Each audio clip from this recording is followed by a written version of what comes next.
Hey writers! Today we're going to play a fun variation of the game Opposites, called synonyms.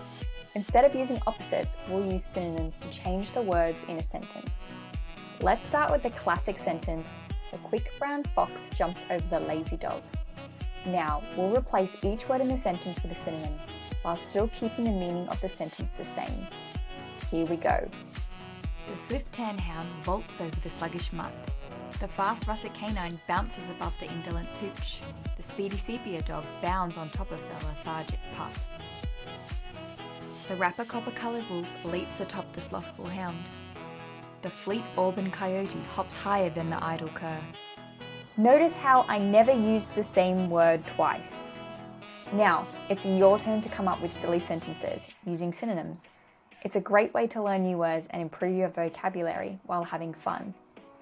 If you want to challenge yourself, create a story from these sentences, no matter how absurd. What needs to be true in these sentences? What do you need to change in order to make it make sense? Good luck, let your imaginations run wild, and happy writing.